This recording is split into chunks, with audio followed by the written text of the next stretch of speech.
नमस्कार विद्यार्थी मित्रांनो संयुक्त पूर्व परीक्षा 2023 चा क्वेश्चन पेपर नुकताच आपण सॉल्व्ह करून आला आहात।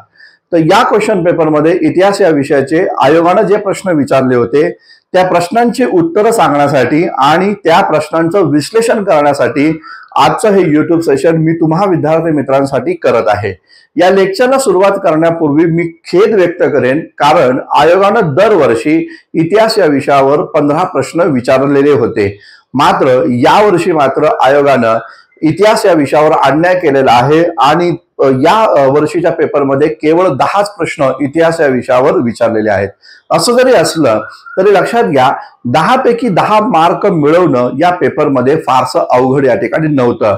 जर का आपण माझी 10 रुपयाची लेक्चर सिरीज या ठिकाणी जॉईन केली असेल तर तुम्हाला या ठिकाणी लक्षात आलं असेल की क्वेश्चन कशा पद्धतीने सॉल्व्ह करायचं हे तंत्र पण मी त्या लेक्चर सिरीज मध्ये सांगितलं होतं आणि त्याच तंत्राच्या आधारावर जर तुम्ही या ठिकाणी क्वेश्चन पेपर सॉल्व्ह केला असला तर लक्षात घ्या, तुम्हाला इथे या ठिकाणी 8 पेक्षा जास्त मार्क मिळवणं सहजरित्या या ठिकाणी शक्य होतं। ज्या विद्यार्थ्यांना 8, 9, 10 मार्क मिळालेले आहेत या विद्यार्थ्यांनी खूप छान पद्धतीने पेपर हँडल केला असं माझं या ठिकाणी म्हणणं राहील। मात्र 8 पेक्षा कमी मार्क ज्या विद्यार्थ्यांना इथे या ठिकाणी मिळतील त्यांना मात्र या विषयामध्ये अभ्यास करण्याची गरज या ठिकाणी आहे आणि विशेष म्हणजे अभ्यासासोबत स्वतःचा IQ जो आहे तो या ठिकाणी वाढवणं गरजेचं आहे। म्हणजे क्वेश्चन पेपर कसा सॉल्व्ह करायचा त्याचं टेक्निक जे आहे ते टेक्निक या ठिकाणी आपण शिकणं खूप जास्त गरजेचं आहे। हरकत नाही, सुरू करूया आजचं अत्यंत महत्त्वपूर्ण सेशन। आता पहा, इथं पाहायला भेटतो माझ्याकडे डी सेट होता आणि त्या डी सेट मध्ये 1 ते 10 इतिहासाचे प्रश्न या ठिकाणी होते। हा पहिलाच प्रश्न सेनापती बापट यांच्या संदर्भामध्ये विचारलेला आहे। क्रांतिकारी सेनापती बापट यांनी खालीलपैकी कोणत्या चळवळीमध्ये किंवा आंदोलनामध्ये सहभाग घेतला? यामध्ये गोवा मुक्ती संग्राम आहे, हैदराबाद मुक्ती संग्राम आहे, संयुक्त महाराष्ट्राची चळवळ आहे आणि महाराष्ट्र म्हैसूर सीमा आंदोलन अशा प्रकारचा प्रश्न या ठिकाणी आयोगाने विचारलेला आहे। आपल्या सर्वांना माहिती आहे की सेनापती बापट क्रांतिकारी चळवळीत या ठिकाणी सुरुवातीला त्यांनी आपल्या कामाला सुरुवात केलेली आहे आणि नंतर भारतातल्या विविध आंदोलनामध्ये त्यांनी या ठिकाणी सहभाग घेतला। अगदी राजकीय आंदोलनाबरोबरच सामाजिक समानतेच्या आंदोलनामध्ये देखील त्यांनी सहभाग घेतलेला होता, हे लक्षात घ्या। सुभाषचंद्र बोस यांच्या फॉरवर्ड ब्लॉक मध्ये देखील ते होते, तर गांधीजींच्या या ठिकाणी सविनय आंदोलनामध्ये देखील या ठिकाणी ते सहभागी होते, असहकार चळवळीमध्ये पण सहभागी होते असं एकंदरीत दिसून येतं। दिलेल्या प्रश्नांमध्ये आपल्याला पाहायला भेटतं की गोवा मुक्ती संग्राम मध्ये त्यांचा सहभाग राहिलेला आहे, हैदराबाद मुक्ती संग्रामामध्ये त्यांचा सहभाग राहिलेला आहे आणि संयुक्त महाराष्ट्राच्या चळवळीमध्ये देखील त्यांचा या ठिकाणी सहभाग या ठिकाणी राहिलेला आहे। आता बऱ्याचशा विद्यार्थ्यांना हे 3 महत्त्वपूर्ण मुद्दे माहिती असेल, परंतु महाराष्ट्र म्हैसूर सीमा प्रांत याबद्दल विद्यार्थ्यांमध्ये कन्फ्युजन या ठिकाणी असेल। आता लक्षात घ्या, संयुक्त महाराष्ट्राची जी चळवळ होती तर त्या संयुक्त महाराष्ट्राच्या चळवळीमध्ये आपल्याला पाहायला भेटतं कर्नाटक मधलं बेळगाव, कारवार आणि निपाणी यासाठी पण आपण आंदोलन केलेलं होतं। म्हणजे संयुक्त महाराष्ट्राची गोष्टच त्या पद्धतीची होती की निपाणी, कारवार आणि बेळगाव हा पण भाग जो आहे हा संयुक्त महाराष्ट्रामध्ये यावा। संयुक्त महाराष्ट्र अस्तित्वात आला का तर या संदर्भामध्ये आपल्याला पाहायला भेटेल की नाही, कर्नाटक सीमा प्रांतातले जे काही महत्त्वपूर्ण प्रांत आहेत ते पण अजून या ठिकाणी महाराष्ट्रामध्ये इन्क्लूड या ठिकाणी झाले नाही आणि म्हणून आजही महाराष्ट्रातले काही पुढारी संयुक्त महाराष्ट्र निर्माण करण्यासाठी या ठिकाणी आंदोलन उभारताना एकंदरीत दिसतं। आता पहा, इथं सेन्स वापरणं गरजेचं होतं। जर का संयुक्त महाराष्ट्राच्या चळवळीमध्ये सेनापती बापट यांचा सहभाग आहे तर त्याच काळामध्ये निर्माण झालेला महाराष्ट्र म्हैसूर सीमा आंदोलनामध्ये सेनापती बापट यांचा समावेश का बरं नसेल? तर इथं लक्षात घ्या, आपल्याला पाहायला भेटतं की महाराष्ट्र म्हैसूर सीमा आंदोलन म्हैसूर प्रांत पुढे जाऊन कर्नाटकमध्ये रूपांतरित झाला, तर त्या आंदोलनामध्ये देखील सेनापती बापट यांचा सहभाग या ठिकाणी राहिलेला होता असं एकंदरीत दिसतं। आपल्या सर्वांना माहिती असेल की शिवसेना जी स्थापन या ठिकाणी झाली आणि बाळासाहेब ठाकरेंनी जे आंदोलन सुरुवातीच्या काळामध्ये उभारलेलं होतं तर त्या आंदोलनामध्ये त्यांनी जे सीमावर्ती प्रांत होते ते महाराष्ट्रामध्ये या ठिकाणी यावेत यासाठी सक्रिय आणि आघाडीची भूमिका घेतलेली होती, हे या ठिकाणी लक्षात घ्या मित्रांनो। सेनापती बापट जे होते त्या महाराष्ट्र आणि कर्नाटक किंवा महाराष्ट्र म्हैसूर सीमा आंदोलनामध्ये सहभागी होते आणि 1967 साली सेनापती बापट यांचं या ठिकाणी निधन झालेलं आहे. जेव्हा सेनापती बापट यांचं निधन झालं तेव्हा बाळासाहेब ठाकरे यांनी सेनापती बापट यांना आदरांजली व्यक्त करताना भूमिका या ठिकाणी व्यक्त केलेली आहे. ती म्हणजे या ठिकाणी सीमावर्ती प्रांतातील तुमची नातवंड जी आहे ती आता पोरकी झालेली आहेत, अशा प्रकारची आदरांजली सेनापती बापटांप्रती बाळासाहेब ठाकरे यांनी वाहिलेली आहे. हे पण या ठिकाणी लक्षात घ्या. त्यामुळे आपल्याला पाहायला भेटतं या प्रकारच्या प्रश्नाचं योग्य उत्तर काय आहे, तर वरील सर्व बरोबर आहेत हे या ठिकाणी लक्षात घ्या. तर वरील सर्व बरोबर आहे हे या ठिकाणी या प्रश्नाचं राईट आन्सर आहे असं एकंदरीत दिसतं. चला, दुसरा महत्वपूर्ण प्रश्न जो आहे तर त्या संदर्भामध्ये आपण इथे या ठिकाणी चर्चा करूया. आता पहा, 1919 मध्ये ब्रिटिश सरकारने घटनात्मक सुधारणा दिल्या. 1919चा कायदा, ज्याला आपण मॉन्टेग्यू चेम्सफोर्ड सुधारणा कायदा म्हणतो, त्यावर आयोगानं इथे प्रश्न या ठिकाणी विचारलेला आहे आणि विचारलं की त्या घटनात्मक सुविधा दिल्या त्याचं कारण काय नेमकं आहे, अशा प्रकारचा प्रश्न या ठिकाणी दिलेला आहे. तर क्रांतिकारकांच्या चळवळीमधून भारतीयांच्या मनामध्ये असंतोष वाढला होता. त्याचबरोबर काँग्रेस मुस्लिम लीग यांच्यामध्ये युती या ठिकाणी होती. मवाळ आणि जहाल यांच्यामध्ये युती या ठिकाणी होती आणि पहिल्या महायुद्धाने निर्माण केलेली राजकीय परिस्थिती, अशा प्रकारचा प्रश्न आहे. आता लक्षात घ्या, आयोगाने यापूर्वी 1919च्या कायद्यामध्ये कुठली तरतुदी होत्या, 1935च्या कायद्यामध्ये कोणत्या तरतुदी होत्या, यावर प्रश्न विचारलेले आहेत. परंतु कोणत्या परिस्थितीमध्ये हे कायदे निर्माण झाले त्यावर पहिल्यांदाच प्रश्न आयोगाने विचारलेला आहे. ज्यांनी योग्य पद्धतीने अभ्यास केला, इतिहास समजून घेतलेला आहे, क्रोनॉलॉजी व्यवस्थित लक्षात ठेवलेली आहे, त्यांना हा प्रश्न सहजरित्या या ठिकाणी सॉल्व्ह होऊ शकतो. आता आपल्या सर्वांना माहिती आहे की 1919चा कायदा निर्माण होण्यापूर्वी भारतामध्ये क्रांतिकारी चळवळ मोठ्या प्रमाणावर अस्तित्वात होती आणि ही क्रांतिकारी चळवळ जी होती त्यांनी इंग्रजांना सळो की पळो करून ठेवलेलं होतं आणि ब्रिटिशांचं राज्य हे जुलमी राज्य आहे, अशी प्रकारची मानसिकता भारतीय लोकांच्या मनामध्ये निर्माण या ठिकाणी झाली होती असं एकंदरीत दिसतं. आणि म्हणून मग पहिलं जर सेंटेन्स आम्ही पाहिलं तर क्रांतिकारकांच्या चळवळीमधून भारतीयांच्या मनामध्ये असंतोष वाढला होता, हे या ठिकाणी अत्यंत बरोबर विधान आहे, हे या ठिकाणी लक्षात घ्या. याच क्रांतिकारकांमुळे भारतीय लोकांच्या मनामध्ये इंग्रज सरकारप्रती असंतोष वाढला होता. त्या असंतोषाला कुठेतरी वाट मोकळी करून देणं गरजेचं होतं, हे या ठिकाणी लक्षात घ्या. दुसरा महत्वपूर्ण मुद्दा आहे तो म्हणजे काँग्रेस मुस्लिम लीग यांच्यातील युती.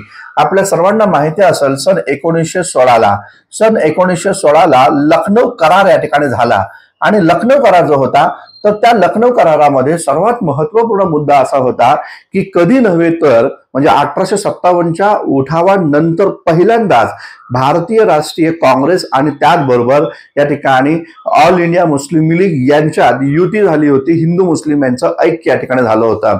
आपल्याला माहिती असेल, जेव्हा जेव्हा हिंदू मुस्लिमांचं या देशामध्ये या ठिकाणी युती होती किंवा त्यांचं ऐक्य या ठिकाणी होतं, तेव्हा परकीय सत्ता जी आहे ही परकीय सत्ता या ठिकाणी चिंतेमध्ये पडत आहे, हे या ठिकाणी लक्षात घ्या.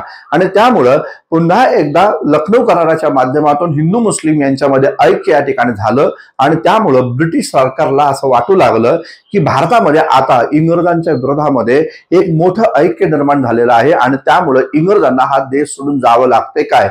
आणि त्यामुळं ब्रिटिश सरकार जे आहे तर त्या ब्रिटिश सरकारने या लखनौ कराराची दखल घेऊन, अर्थातच हिंदू मुस्लिम ऐक्याची दखल या ठिकाणी घेऊन इंग्रज सरकारनं या ठिकाणी 1919चा कायदा लागू करण्याची भूमिका घेतली आणि त्या संदर्भात भारत मंत्री जे आपल्याला पाहायला भेटतात मॉन्टेग्यू, त्यांनी 20 ऑगस्ट 1917ला घोषणा केली की भारताला आम्ही स्वराज्य द्यायला तयार आहोत. दर 10 वर्षांनी टप्प्याटप्प्यानं ते स्वराज्य आम्ही या ठिकाणी देऊ आणि त्या अनुषंगानेच 1919चा कायदा बनला गेला आहे असं एकंदरीत दिसतं.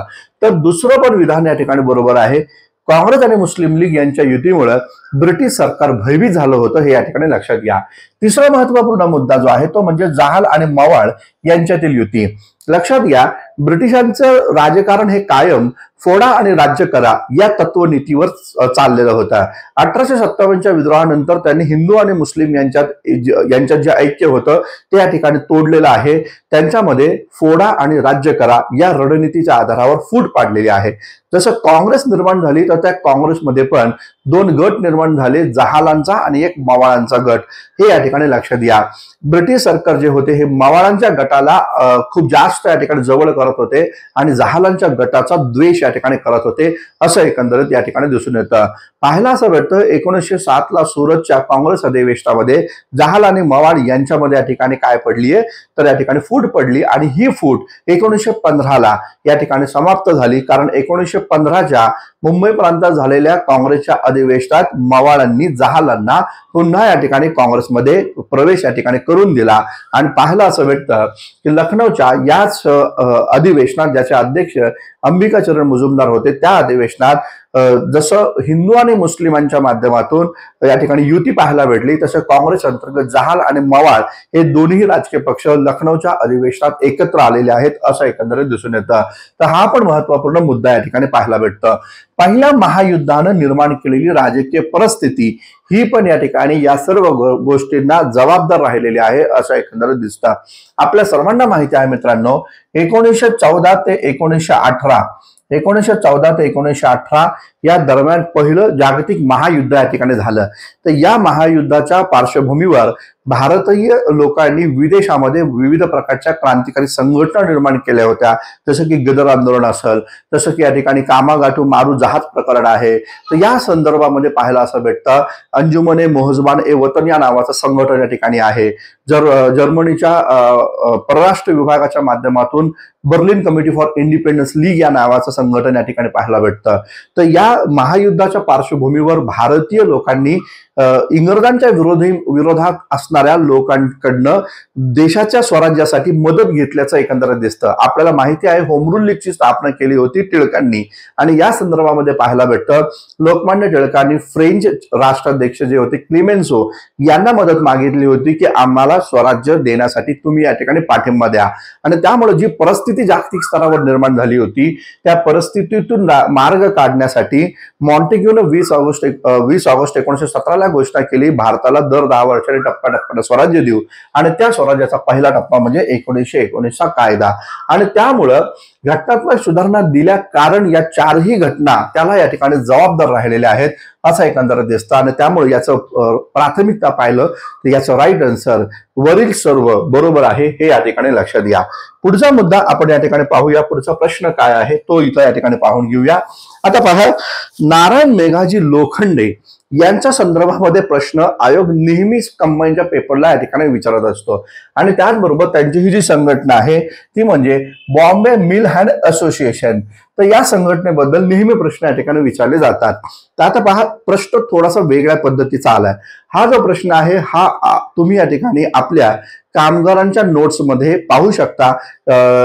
कामगार चळवळ जी आहे त्या कामगार चळवळीमध्ये ज्या नोट्स आपल्या आहेत तर त्याच्या जशाच्या तशा नोट्सवर प्रश्न इथं विचारला गेलेला आहे, हे या ठिकाणी लक्षात घ्या. त्याचं एक कात्रण मी तुम्हाला आपल्या हिस्ट्री बाय संतोष चव्हाण या टेलिग्राम चॅनलवर दिलेलं आहे, ते तुम्ही एकदा पाहून घ्या.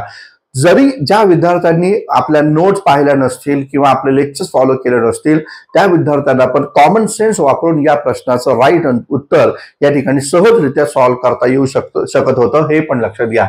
आता पहा, नारायण मेघाजी लोखंडे यांनी बॉम्बे मिल हँड असोसिएशन ही कामगार संघटना स्थापित करत असताना त्यांनी खालीलपैकी कोणत्या व्यक्तींचं सहकार्य त्यांना मिळालेलं आहे, अशा प्रकारचा प्रश्न हा आपल्याला या ठिकाणी दिसून येतो.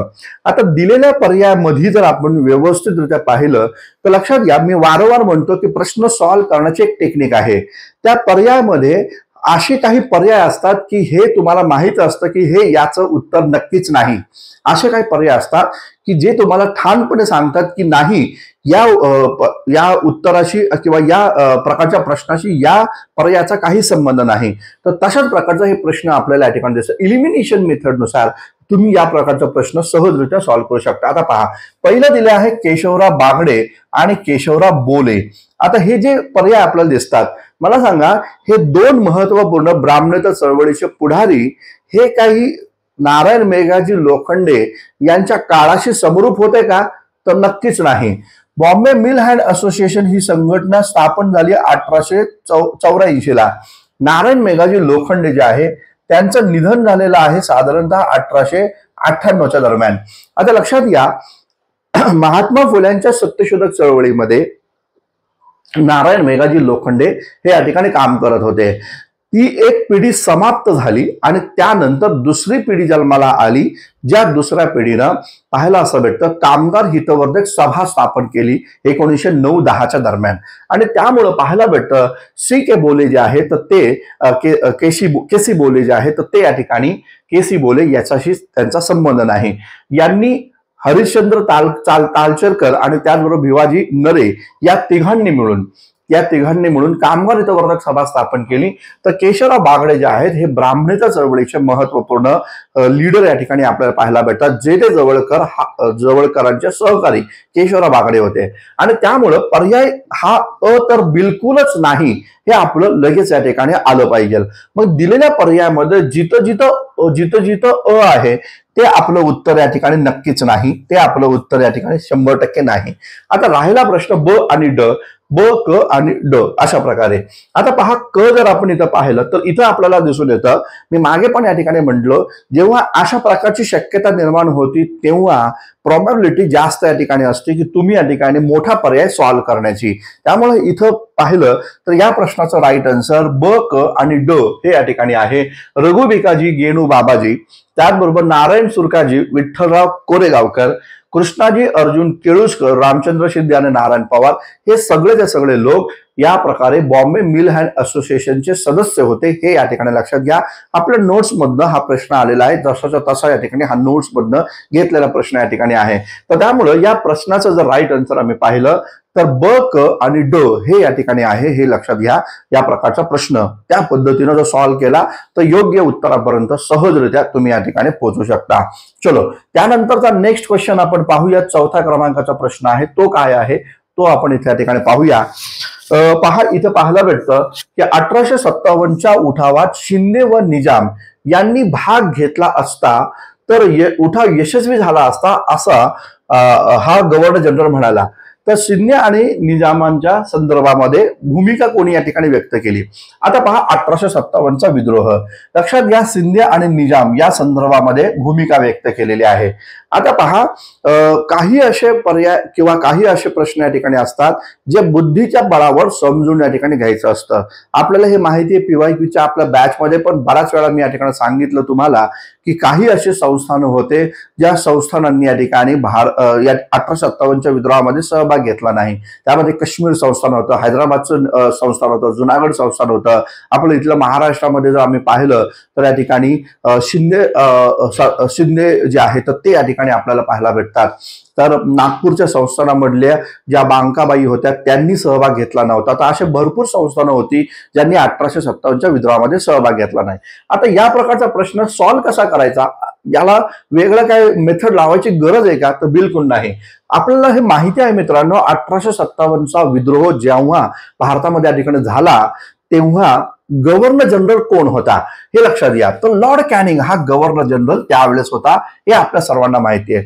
लॉर्ड कॅनिंग हा असा गव्हर्नर जनरल आहे ज्याच्या काळात 1857चा विद्रोह झाला आणि हा विद्रोह शमल्यानंतर पण लॉर्ड कॅनिंग या ठिकाणी काही वर्ष हा भारतामध्ये या ठिकाणी गव्हर्नर जनरल नंतर व्हॉइसरॉय म्हणून कार्यरत राहिलेला आहे असं एकंदरीत दिसतं. लॉर्ड डलहौसी 1856 साली निवृत्त झालेला होता आणि त्यामुळे तो या संदर्भामध्ये भूमिका व्यक्त करेल का, तर नक्कीच या ठिकाणी नाही. लॉर्ड रिपन जर आम्ही पाहिलं तर लॉर्ड रिपनचा कार्यकाळ काय आहे, लॉर्ड रिपनचा कार्यकाळ 1880 पासून ते 1884 पर्यंतचा त्याचा कार्यकाळ आहे. तर नाहकरित्या या 1857च्या उठावाबद्दल काही भावना व्यक्त करेल का, तर बिलकुल नाही. तर या प्रकारची भावना कोण व्यक्त करेल, तर त्याशी समकालीन असणारा गव्हर्नर जनरलच या ठिकाणी करेल. लॉर्ड माउंटन हा कोण होता लक्षात घ्या. जर आपण पाहिलं लॉर्ड माउंटबॅटनचा आता काही संबंध तरी आहे का, एक देशाला जेव्हा स्वातंत्र्य या ठिकाणी मिळालं त्या संदर्भामध्ये त्यावेळेस लॉर्ड माउंटबॅटन तिथे या ठिकाणी भारताचा व्हॉइसरॉय या ठिकाणी होता. आणि त्यामुळे इथं राईट आन्सर काय आहे तुमचं, लॉर्ड कॅनिंग हे या ठिकाणी राईट आन्सर आहे. आणि आपल्या सर्वांना माहिती आहे कॅनिंगचं एक प्रसिद्ध वाक्य आपल्याला या ठिकाणी आहे, तो सरळ सरळ म्हणतोय की जर का शिंदे या उठावामध्ये सहभागी असते तर आम्हाला दुसऱ्याच दिवशी या ठिकाणी हा देश सोडून जावा लागला असता. हे प्रसिद्ध वाक्य कॅनिंगचं या ठिकाणी आहे असं एकंदरीत दिसून येतं.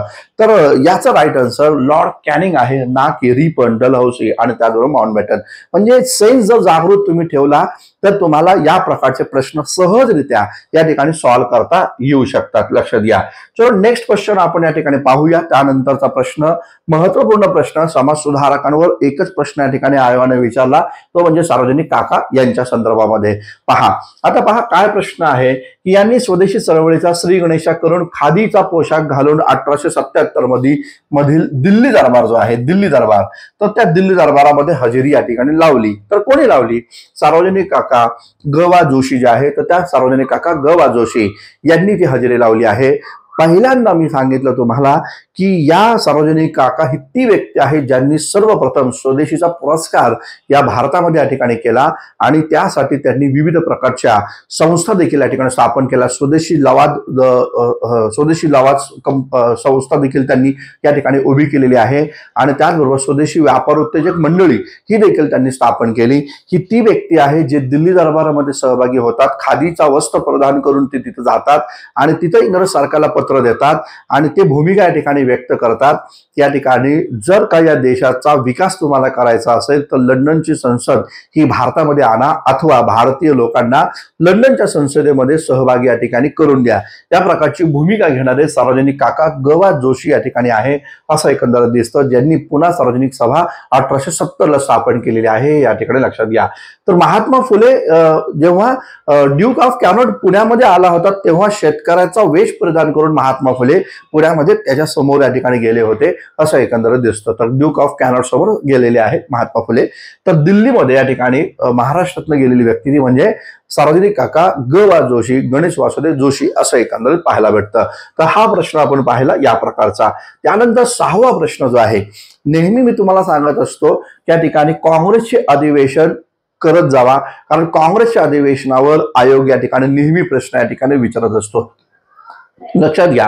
10 रुपयाच्या आपल्या बॅच मध्ये आपण सगळी काँग्रेसची महत्वाची अधिवेशनं या ठिकाणी घेतलेली होती. इथं पाहायला भेटतं सहज आणि सोपा प्रश्न हा आपल्याला या ठिकाणी दिसतो जोड्या लावाला. आता पहा, काँग्रेसचं 5वं अधिवेशन 1869 ला 1990 ला या ठिकाणी झालं. त्यावेळेचे अध्यक्ष कोण होते? तर विल्यम वेडरबर्न हे आपल्याला या ठिकाणी पाहायला भेटतात. विल्यम वेडरबर्न यांच्या नेतृत्वाखाली त्या काळात काँग्रेसचं अधिवेशन या ठिकाणी झालेलं आहे असं एकंदरीत दिसतं. मुंबईमध्ये हे अधिवेशन झालेलं आहे विल्यम वेडरबर्न. आता पहा, विल्यम वेडरबर्न अ मध्ये या ठिकाणी पर्याय नंबर 3 कुठे आहे? तर पर्याय नंबर 3 इथं आहे. आपलं उत्तर मिळालं. तर विदिन सेकंड मध्ये हे उत्तर आपल्याला या ठिकाणी मिळतं. बाकीचं मग 17वं अधिवेशन नागपूरमध्ये आनंद चार्लो आहे. त्याचबरोबर पुण्याचं अधिवेशन पण मी बऱ्याच वेळा या ठिकाणी तुम्हाला घेत असतो. पुण्याचं अधिवेशन इम्पॉर्टंट आहे. तर पुण्याच्या अधिवेशनाचे अध्यक्ष सुरेंद्रनाथ बॅनर्जी या ठिकाणी होते आणि 13वं अधिवेशन अमरावतीचं ते कुठं? ते शंकर नायर यांच्या नेतृत्वाखाली झालेलं आहे असं एकंदरीत या ठिकाणी दिसतं. तर सोपा प्रश्न आहे. अशा प्रकारचे विदिन सेकंड मध्ये प्रश्न तुम्हाला सॉल्व्ह करता येऊ शकत होते, हे लक्षात घ्या. चलो नेक्स्ट क्वेश्चन आपण या ठिकाणी पाहूया. त्यानंतरचा 7वा प्रश्न या ठिकाणी आहे. आता पहा, हा प्रश्न पण बऱ्याचशा विद्यार्थ्यांना चक्रावून कदाचित गेला असेल, कारण इंग्रज अधिकाऱ्यांची नावं विचारलेली आहेत, परंतु इथं काही विचार जास्त करण्याची गरज पण नव्हती आणि पर्याय पण व्यवस्थितरित्या या ठिकाणी जर काही व्यवस्थितरित्या पर्याय वाचले असते तर तुम्हाला लगेच याची उत्तर या ठिकाणी मिळाली असते. 1857च्या उठावावेळी इंग्रजांच्या कोणत्या कर्तबगार सेनानींनी महत्वाची भूमिका बजावलेली आहे? असा सोपा प्रश्न आहे. म्हणजे 1857च्या विद्रोहाशी समकालीन कोणकोणते लोक होते या संदर्भामध्ये प्रश्न आहे. आता इथं आपल्याला पाहायला भेटतं नील हॅवलॉक आहे, त्याचबरोबर आउट्रम आहे, लॉरेन्स बंधू या ठिकाणी आहे, कॅम्बेल आहे, त्याचबरोबर सर ह्यूम रोज या ठिकाणी आहे, विलियम डिग्बी आणि त्याचबरोबर कॉलिन क्लार्क या ठिकाणी दिसून येतं. आता पहा, हे जे 2 नावं आपल्याला पाहायला भेटतात, विलियम डिग्बी, आता हे काय आहे? हे बराच वेळा मी आपण घेतलेलं आहे. आपल्या कंबाईनच्या बॅच मध्ये पण तुम्हाला या ठिकाणी पाहायला भेटेल. विलियम डिग्बी कोण होता? तर ब्रिटिश इंडिया कमिटी जी स्थापन केली होती ना 1889 ला, त्याचा अध्यक्ष कोण होता? तर विल्यम वेडरबर्न होता आणि त्याचा महासचिव कोण होता? तर विलियम डिग्बी होता. हे या ठिकाणी लक्षात घ्या. तर विलियम डिग्बी कॉलिन क्लार्क आणि त्याचबरोबर विल्यम वेडरमन हे 1889 ला ब्रिटिश इंडिया कमिटीची स्थापना करणारे कार्यकर्ते आहेत असं एकंदर दिसतं, इंग्रज अधिकारी आहेत असं एकंदर दिसतं. आणि त्यामुळे जे हे आहे ते आपलं पर्याय या ते आपलं उत्तर नक्कीच नसणार आहे. मग आपलं पर्याय काय आहे तर अ, ब आणि क हे याचं उत्तर आपलं या ठिकाणी असणार आहे. अ, ब आणि क हा आपला पर्याय योग्य पद्धतीचा आहे हे या ठिकाणी लक्षात घ्या. आता पहा, पाहायला भेटतं जनरल नील जर आपण या ठिकाणी पाहिलं तर या ठिकाणी आपला नोट्स मधनं हा पण प्रश्न या ठिकाणी आला. तर जनरल नील आहे, हॅवलॉक आहे, आउटरम, लॉरेन्स बंधू, कॅम्बेल आणि युरोज आहे. युरोज तर तुम्हाला या ठिकाणी माहिती असेल, युरोज म्हणजे झाशी राणी लक्ष्मीबाई यांच्या विरोधामध्ये यानं या ठिकाणी त्यांचं बंड या ठिकाणी यांनी मोडून टाकलेलं आहे सर युरोजनी, आणि हाच पुढे जाऊन कमांडर इन चीफ पण बनलेला आहे असं एकंदरीत या ठिकाणी दिसून येतं. तर या प्रकारे पाहायला भेटतं. जनरल नील जर आम्ही पाहिलं तर नील जो आहे हा दिल्लीचं विद्रोह मोडून काढणारा या ठिकाणी आहे. हॅवलॉक जर आपण या ठिकाणी पाहिलं तर तो लखनौचा विद्रोह मोडून काढणारा या ठिकाणी होता. आउटरम जर पाहिलं तर बरेली जे आहे तर तिथलं विद्रोह मोडून काढणारा या ठिकाणी राहिलेला आहे. तर हे सगळी जे कार्यकर्ते आहेत हे गव्हर्नर जनरल हे सगळे इंग्रज अधिकारी त्यांनी 57च्या विद्रोहामध्ये सक्रिय सहभाग घेतला. विल्यम डिग्वी आणि कॉलिन क्लार्क मात्र यामध्ये नाहीये हे पण लक्षात या ठिकाणी घ्या. त्यामुळं आपला पर्याय जो आहे तो पर्याय हे पर्याय नंबर 3 आहे हे लक्षात घ्या. चलो, त्यानंतरचा महत्वपूर्ण प्रश्न आहे 8व्या क्रमांकाचा प्रश्न. आता पहा, प्रश्न काय दिलेला आहे तो प्रश्न आपण पाहू शकतो की 1800 हा तर प्रश्न झाला आपला 7वा. 8वा प्रश्न आपण पाहूया. यस, की 1875 मधील शेतकऱ्यांचे उठाव कोणत्या भागामध्ये झाले होते. आता इथं काय दिलेलं आहे आयोगाने थोडेसे तुम्हाला गुगली टाकलेले आहे या प्रश्नामध्ये, आणि तुम्ही हे प्रश्न वाचून या ठिकाणी भयभीत झालेला असताल, कदाचित भयभीत झालेला असाल, परंतु भयभीत होण्याचं कारण नाही. कारण बघा, नेहमी म्हणतो अभ्यास केल्यानंतर तो प्रश्न सॉल्व्ह करण्याचं टेक्निक तुमचं अवगत झालं पाहिजे. पहा, ज्या विद्यार्थ्याला क्वेश्चन पेपर हातामध्ये पडल्यानंतर दमछाक होती किंवा तो घाबरतो, हा विद्यार्थी परीक्षा कधीच पास होत नाही हे लक्षात घ्या. त्यामुळे माइंड तुमच्या या ठिकाणी खूप जास्त शांत ठेवणं खूप जास्त गरजेचं होतं. अशा प्रकारचा प्रश्न पाहून जर तुम्ही घाबरला तर प्रॉब्लेम या ठिकाणी आहे. 1875च्या दख्खनच्या दंग्यावर या ठिकाणी प्रश्न होता. आता हे दख्खनचे दंगे कुठे कुठे झाले असा साधा प्रश्न या ठिकाणी आहे. तर कुठे कुठे या दख्खनच्या दंग्याची या ठिकाणी होती तर अहमदनगरमध्ये झाला, पुण्यामध्ये आहे, साताऱ्यामध्ये आहे, सोलापूरमध्ये आहे, रत्नागिरीमध्ये आहे. तर या भागामध्ये दख्खनचे दंगे जे आहेत ते प्रसारित किंवा त्याचा प्रसार झालेला होता किंवा ते तिथपर्यंत पसरलेले होते लक्षात घ्या. तर पुणे आहे, शिरूर, भिवडी, शिरूर हे जे तालुके जर आपण पाहिले ते पुणे जिल्ह्यातले आहेत. पारनेर आणि नगर जर आम्ही पाहिलं तर ते या ठिकाणी अहमदनगर मधले आहेत. त्याचबरोबर इथं सातारामध्ये इंदापूर आणि हवेली ही पण पुण्यामध्ये आपल्याला पाहायला भेटतात, सातारा आहे. तर म्हणजे हे बरोबर आहे, हे बरोबर आहे. श्रीगोंदा, कर्जत अहमदनगर मधला भाग आहे. रत्नागिरी, सोलापूर हा सेपरेट जिल्हा आहे, तर तिथं विद्रोह या ठिकाणी आहे. मग हे तासगाव, शिराळा, जत आणि मलकापूर काय प्रकरण आहे लक्षात घ्या. हे तर लक्षात आलं पाहिजे.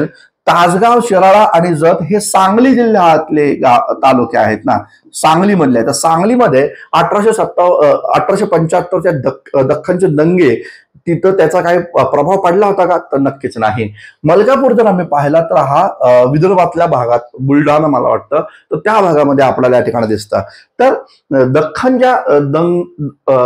दख्खनचे दंगे जे आहेत, शेतकऱ्यांचा विद्रोह जो आम्ही पाहतो तो कोणत्या भागामध्ये झाला, कोणत्या भागामध्ये नाही झाला हे लक्षात आलं पाहिजे.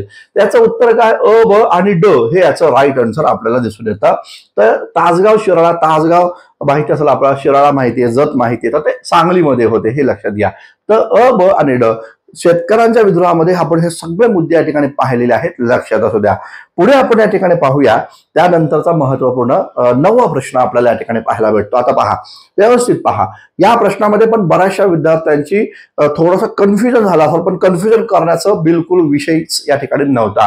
हा पण आपल्या नोट्स मधनं जसा जसा आलेला प्रश्न या ठिकाणी दिसतो. पहा, दादोबा पांडुरंग तरखडकर, आत्माराम पांडुरंग, वामन आबाजी मोडक, भाऊ महाजन इत्यादींनी 31 मार्च 1867 रोजी मुंबई येथे, यस मुंबईमध्ये झालं, मुंबई येथे प्रार्थना समाजाची स्थापना केली. एकदम बरोबर आहे ना. केशवचंद्र सेन यांचा कार्यक्रम आयोजित केला 1864 साली, आणि मुंबई विद्यापीठाच्या पदवीधरांनी एकत्र येऊन या प्रकारे प्रार्थना समाज स्थापन केली. आपल्या नोट्समध्ये या सर्वांची नावं दिलेली आहेत, हे पण लक्षात घ्या. पहा, बरोबर आहे. प्रार्थना समाजाची सुबोध पत्रिका या ठिकाणी सुरू करण्यात आली, ते मुखपत्र या ठिकाणी राहिलेलं आहे, हे आपल्या सर्वांना माहिती आहे. भाऊसाहेब वैद्य यांनी या ठिकाणी या सुबोध पत्रिकेचं अनेक कालावधीपासून म्हणजे सुमारे 44 वर्ष संपादकत्व स्वीकारलं होतं, संपादन केलं होतं, लक्षात घ्या. सुबोध पत्रिका हे याचं मुखपत्र राहिलेलं आहे, हे बरोबर आहे. प्रार्थना समाजामार्फत सुबोध पत्रिका सुरू केली, एकदम बरोबर आहे. प्रार्थना समाजाच्या माध्यमातून नारायण मल्हार जोशी यांनी मजुरांची स्थिती सुधारण्यासाठी सोशल सर्व्हिस लीगची स्थापना केली 1911ला. मी पहा, तुम्हाला कदाचित जर माझे लेक्चर्स तुम्ही या ठिकाणी केले असतील कंबाईनचे, तर तुम्हाला एक गोष्ट लक्षात आली असेल. प्रार्थना समाज मी शिकवत असताना तुम्हाला मी हे सांगितलं होतं की या प्रार्थना समाज जो आहे, तर त्या प्रार्थना समाजातून 3 महत्वपूर्ण या ठिकाणी संघटना या ठिकाणी आपल्याला पाहायला भेटतात. एक संघटना जी आहे ती म्हणजे नारायण मल्हार जोशी यांची या ठिकाणी आहे. नारायण मल्हार जोशी यांची संघटना कोणती, तर ती म्हणजे सोशल सर्व्हिस लीग. त्याचबरोबर विठ्ठलरामजी शिंदे जे प्रार्थना समाजाचे सदस्य राहिलेले होते, त्यांची एक संघटना त्यांनी स्थापन केली, ती म्हणजे डिप्रेस क्लास मिशन. हे पण मी तुम्हाला शिकवलं होतं, आपल्या नोट्समध्ये जसं तसं आहे. आणि त्याचबरोबर पाहायला असं भेटतं या ठिकाणी आपले नामदार गोपाळकृष्ण गोखले जे आहेत, तर ते गोपाळकृष्ण गोखले यांनी भारत सेवक समाज जो आहे, भारत सेवक समाज या नावाचं संघटन हे या ठिकाणी स्थापन केलं होतं, हे या ठिकाणी लक्षात घ्या.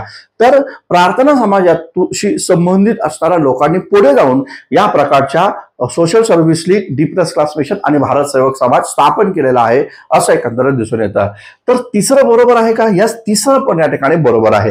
आता बघा, दिलेल्या पर्यायामध्ये असं कुठंच दिलेलं नाहीये की 4ही पर्याय बरोबर आहे. 4ही पर्याय बरोबर आहे असं कुठंच या ठिकाणी दिलेल्या पर्यायामध्ये दिलेलं नाहीये. म्हणजे आपलं उत्तर काय असलं पाहिजे? अ, ब आणि क हे या ठिकाणी लक्षात घ्या. अभ्यास करण्याची गरज नाहीये. पहा, अभ्यास करण्याची गरज बिलकुल नाही. अभ्यास कधी करावा लागेल? 2025च्या परीक्षेसाठी, राज्यसेवेच्या परीक्षेसाठी अभ्यास करावा लागेल. पण या प्रकारच्या 1 तासाच्या पेपरमध्ये अभ्यास करण्याची गरज नाहीये. जो अभ्यास केला तो तुम्हाला इथं तर्कबुद्धी संगतीच्या आधारावर सॉल्व्ह करावा लागतील प्रश्न, तो इथे अप्लाय करावा लागेल, हे लक्षात घ्या.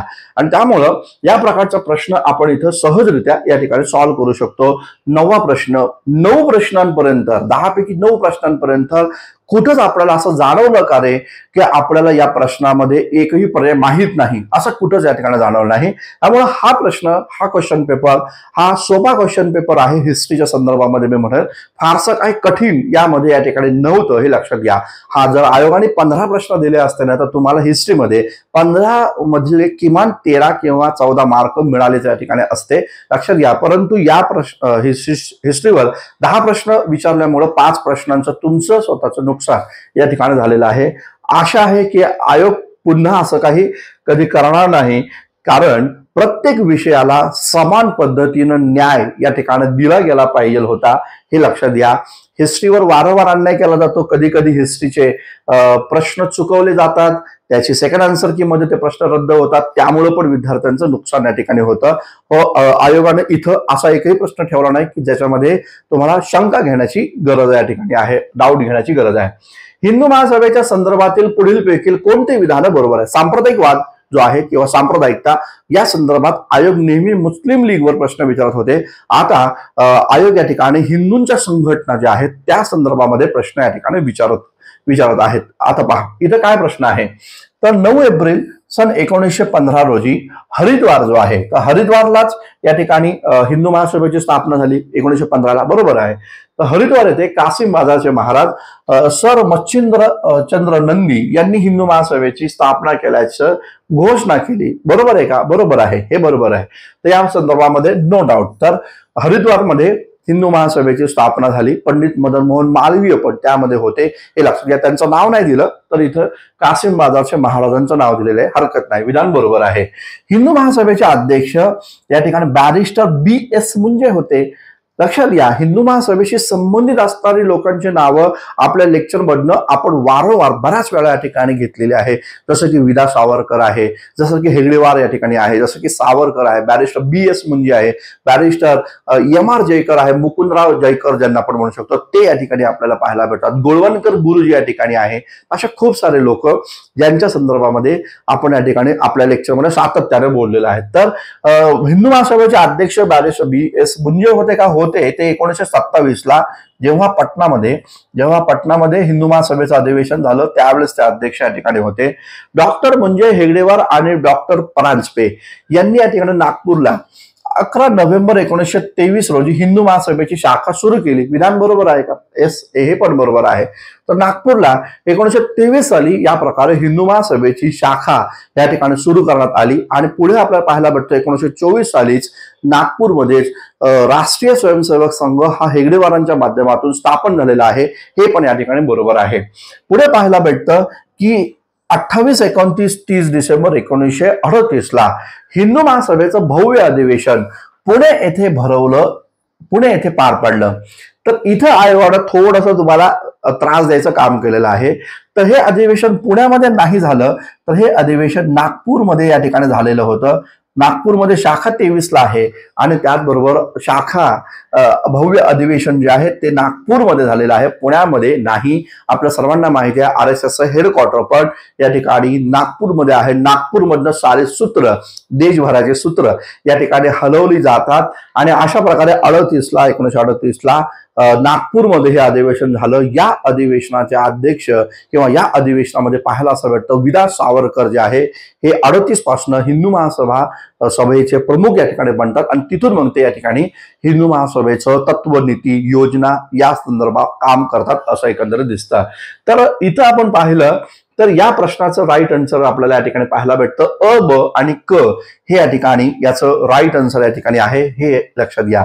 अ, ब आणि क हे पहिले तीन सुरुवातीचे पर्याय हे योग्य आहे, हे लक्षात घ्या. तर या प्रकारे मित्रांनो हे 10च्या 10 प्रश्न आपण इथे या ठिकाणी सॉल्व्ह केलेले आहेत. ते प्रश्न कसे सॉल्व्ह करायचे त्या संदर्भामध्ये पण मी तुम्हाला या ठिकाणी सांगितलं. तर मित्रांनो या प्रकारचं लेक्चर सिरीज आता आपण थांबूया. लेक्चर आवडलं असेल तर कमेंट्स करा, तुमचं काय म्हणणं असेल तर हे करा. ही प्राथमिक आपली आन्सर की तुम्हाला दिली, यामध्ये कसला बदल होण्याची शक्यता नाहीये. झाला तर आपण त्याच्यावर ऑब्जेक्शन नक्कीच या ठिकाणी घेऊ, कारण आपण जे पण बोलतो ऑथेंटिक बोलतो, पुराव्यानिशी बोलतो, आपल्या सर्वांना माहितच आहे. तर थांबूया आपण. धन्यवाद. Thank you very much.